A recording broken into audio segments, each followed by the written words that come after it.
Hello everyone, welcome back to my channel. কেমন আছো তোমরা সবাই? আশা করছি সবাই ভালো আছো। আবার এক নতুন ভিডিওতে তোমাদেরকে জানাই অনেক অনেক অনেক স্বাগত। আশা করছি সবাই ভালো আছো। আরও 2-3 দিন পর হয়ে গেল, এখনও ভিডিও আপলোড করতে পারলাম না। জানি না কবে আপলোড দিতে পারবো, কারণ কয়েকদিন একটু কাজের চাপে ভীষণ ব্যস্ত আছি। তার মধ্যে হোলি, এই সমস্ত কিছু নিয়ে আর কি ভিডিও আপলোড করা হচ্ছে না আর কি। তো যাই হোক, নিশ্চয়ই তোমাদের সাথে ভিডিও শেয়ার করব আমি। তো দেখো, তার আগে আমি সকালে ঘুম থেকে উঠেছি, হালকা হালকা ঠান্ডা লাগছে, তো হালকা একটা স্টোল মতো আমি গায়ে দিয়ে নিয়েছি। আর এই যে গাছগুলো শীতের গাছ ছিল, এগুলো হচ্ছে শীত চলে গেছে, গাছগুলো কেমন হয়ে গেছে, আর ফুলও হচ্ছে না। তো এগুলোকে আমি সমস্তগুলো টব থেকে মাটিগুলো আলাদা করে গাছগুলোকে সরিয়ে দিলাম, কারণ এই গাছগুলো তো আর ফুল হবে না, গরম প্রায় পড়েই গেছে, গাছগুলো মরে যাচ্ছে। তো ওগুলোকে সরিয়ে, যে মাটিগুলো ছিল সার মিশ্রিত মাটি, তাই সেই কারণে এগুলোকে আমি ফেলতে চাইছি না। এগুলোকে আমি একটা চালুনির সাহায্যে চেলে আলাদা করে রাখছি, যাতে কিনা পরবর্তীকালে আবারও গাছ লাগাতে পারি। এই মাটিগুলোর মধ্যে শেকড় মিশানো রয়েছে, গাছের শেকড় অনেক রয়েছে, তো সেই কারণে আর কি যে একটা ঝুড়ির সাহায্যে আমি মাটিগুলোকে চেলে আলাদা করে নিলাম। এই জন্য, কারণ কি এর মধ্যে শেকড় রয়েছে, শেকড়গুলো থাকলে অন্য গাছ লাগানো সম্ভব হবে না, সেই কারণে। তো গাছে ওই কাজগুলো করে এখন বেলা বাজে প্রায় 8টা মতো, অনেকটাই দেরি হয়ে গেল এই কাজগুলো করতে করতে। আসলে গাছের পরিচর্যা করতে গেলে না সময় অনেক নষ্ট হয়। তো যাই হোক, ঝাড় দিয়ে নিয়েছি আর গাছগুলোতে জল দিয়ে নিচে চলে এসেছি। তো মেয়ে গেছিল পড়তে, ওকে পড়তে পাঠিয়ে আমি সমস্তগুলো করেছি। ঘর ঝাড় দিয়ে রীতিমতো ঘরের সমস্ত কাজ, যেগুলো বাসি কাজ থাকে সেগুলো করে নিচ্ছি। করে নিয়ে একটু চা খেয়ে নেব। সকালে ঘুম থেকে উঠে চাটা যতক্ষণ না খাই ভালো লাগে না। আসলে রাতে খাবার খাওয়ার পরে সকালে অনেকটা টাইম না খেয়ে থাকা, তো ঘুম থেকে উঠেই যখন আর কি ব্রাশ ট্রাশ করা হয়, তারপরে প্রচণ্ড পরিমাণে এত খিদে পায়, অনেকটা টাইম না খাওয়া থাকে, খালি পেট থাকে, সেই কারণে। তো এই কারণে সকালবেলা উঠে আগে চাটা না খেলে ভালো লাগে না, সমস্ত কোনো কাজে আমি এনার্জি পাই না।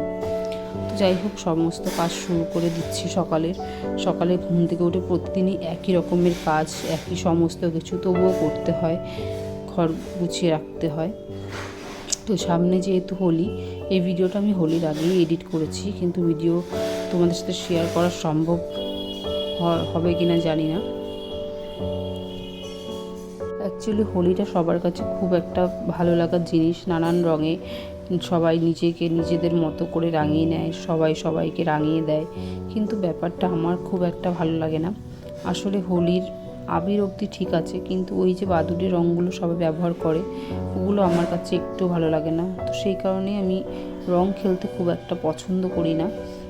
ছোটো থেকেই আমি এরকমই, রং খেলতে খুব একটা আমি পছন্দ করি না। বিশেষ ছোটো সময় আগে যদি কেউ গায়ে রং দিয়ে, তো ভীষণ কান্নাকাটি আমি করতাম। জানি না, এটা হয়তো আমার কোনো একটা ইসে হতে পারে, তো যাই হোক, ফোবিয়া টাইপের হতে পারে, তো জানি না, এটাকে আমি এখনও অবধি কাটিয়ে উঠতে পারলাম না। আমার ভালো লাগে না খুব একটা রং খেলতে। কেউ যদি জোর জবরদস্তি দিয়ে যায় সেটা আলাদা কথা, কিন্তু সত্যি বলতে নিজের থেকে যাব রং খেলবো, ওই জিনিসটা আমার ঠিক আসে না, পারিও না আমি, কেন কি জানি। ইনফ্যাক্ট আমি চেষ্টাও করি না কখনো যে রং খেলবো, রং মাখবো বা রং মাখাবো, এই চেষ্টাটা আমার মধ্যে আসেও না কখনো, তাই জন্য হয়তো ভালো লাগে না। চেষ্টা করলে হয়তো আবার সবার সাথে মিশে আনন্দ করলে হয়তো ভালো লাগতো। তো যাই হোক, আবির মাখালে তাও অবধি ঠিক আছে, আবির মাখতে ভালো লাগে, মাখাতেও ভালো লাগে, কিন্তু ওই রং জিনিসটা, বাদুড়ের রং জিনিসটা আমার একদম ভালো লাগে না। তো সেই কারণে হোলিতে আমি কোনো সময় বাড়িতে থাকি না, কোথাও না কোথাও চলে যাই, কারণ বাড়িতে থাকলে কেউ না কেউ এসে রং দিয়ে যাবে, আর এমন জায়গায় যাই যারা কিনা রং খেলে না। তো যাই হোক, অনেক কথা বলে ফেললাম। আর এই কারণের জন্যই হয়তো সবাই আমার থেকে একটু দূরে দূরেই থাকে, সবাই হয়তো ডাকেও না, সবাই বুঝে গেছে যে আমি মিশতে পারি না সবার সাথে। হতে পারে, চেষ্টা করি না কখনো। যাই হোক, সবাই তো পৃথিবীতে একরকম হয় না, সবাই যদি একরকম হতো তাহলে তো হয়েই যেত।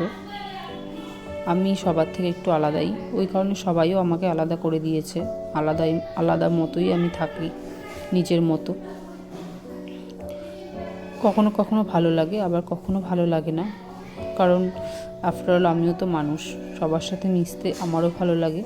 কিন্তু ওই দূরে দূরে থাকার কারণে আজকে আমি সবার থেকে দূরে, ওই কারণে মনে একটু কষ্টও হয়। তো যাই হোক, দেখো এদিকে সমস্ত কাজ করতে করতে অনেক কথা তোমাদের সাথে শেয়ার করে ফেললাম। হালকা পাতলা একটা রান্না করেছি, আর এদিকে দেখো মেয়েও স্কুলে যাবে, ওই জন্য ওকে রেডিও করছি। আর রান্নাটা বসিয়ে দিয়ে ঘরটা মুছে নিলাম, আর মেয়েকে স্কুলের জন্য রেডি করে দেব। ওকে রেডি করিয়ে স্কুলে পাঠিয়ে তারপরে আমি খাওয়া দাওয়া করব।